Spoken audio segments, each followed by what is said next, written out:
বিসমিল্লাহির রহমানির রহিম। পরম করুণাময় আল্লাহর নামে শুরু করছি। আমি মোহাম্মদ আব্দুল আজিজ, প্রভাষক। আজকে আমাদের আলোচ্য বিষয় বিদ্রোহী কবিতা। জাতীয় কবি কাজী নজরুল ইসলাম অগ্নিবীণা তার কাব্যগ্রন্থ থেকে এই বিদ্রোহী কবিতাটি আমরা এই আলোচ্য বিষয়ে দেখতে পাচ্ছি। নজরুল ইসলাম বলেছেন যে বিদ্রোহী কবিতাটি প্রকাশ হওয়ার পর তিনি পূর্বের তুলনায় অনেক বেশি জনপ্রিয়তা লাভ করেন। বিদ্রোহী কবিতাটি পাঠকের মনে উৎসাহ ও উদ্দীপনা জাগায়। বিদ্রোহী কবিতাটি প্রকাশিত হওয়ার পূর্বে এরকম আর কোনো প্রতিবাদমুখর কবিতা প্রকাশিত হয়নি। এই কবিতার মাধ্যমে কবি তৎকালীন শাসকের বিরুদ্ধে তার অবস্থান তুলে ধরেছেন এবং ভারতবর্ষের মানুষদের ঔপনিবেশিক শাসনের বিরুদ্ধে সচেতন করে তুলেছেন। এই কবিতায় কবি নিজেকে বিভিন্ন উপমার মাধ্যমে, পৌরাণিক বিভিন্ন চরিত্রের মাধ্যমে নিজেকে বীর বা সাহসী হিসেবে তুলে ধরার চেষ্টা করেছেন। তিনি কবিতায় বারবার আমি শব্দটি ব্যবহার করে প্রত্যেকের মধ্যে যে আমিত্বের শক্তি রয়েছে তা বের করার চেষ্টা করেছেন। এই কবিতা প্রকাশিত হলে তৎকালীন ইংরেজ শাসকের টনক নড়েচড়ে বসে।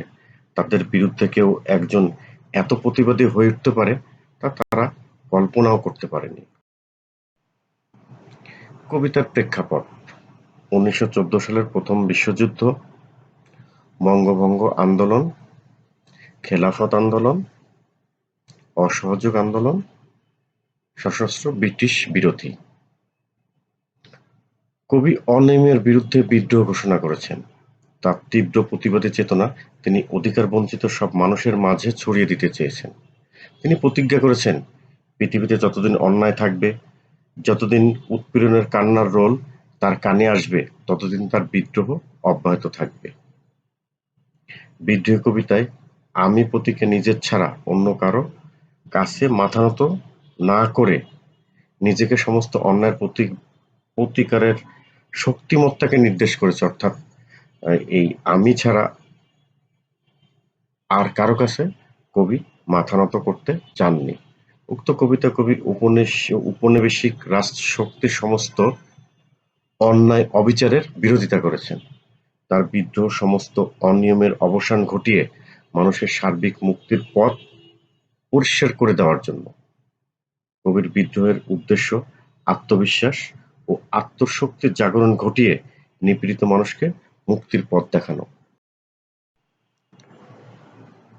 চলে যাই জ্ঞানমূলক প্রশ্নে। অরফিয়াসের ভালোবাসার পাত্রীর নাম কি ছিল? ইউরিডিস। বিদ্রোহী কবিতায় কবিকে রুষে উঠতে দেখে কি ভয়ে কাঁপতে কাঁপতে নিভে যায়? সপ্তনরক হাবিয়া দোজো। ইন্দ্রাণী সুতের হাতে ও কপালে কি থাকে?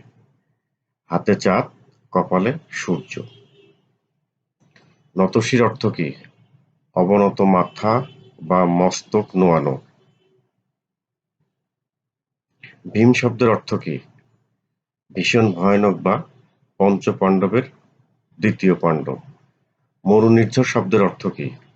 মরুনির্ঝর হচ্ছে মরুভূমির ঝর্ণা। বিদ্রোহী কবিতায় কবি নিজেকে কোন সময়ের এলোকেশে ঝড় বলেছেন? অকাল বৈশাখীর। পাশরী শব্দের অর্থ কি? ভুলে যায় বা বিস্মৃত হওয়া। বিদ্রোহী কবিতায় বিদ্রোহবাহী কে? কবি নিজে। বিদ্রোহী কবিতায় উন্নতশীল কার? কবির নিজের। সবাইকে অসংখ্য ধন্যবাদ জানিয়ে আজকের মতো শেষ করছি। আল্লাহ হাফেজ।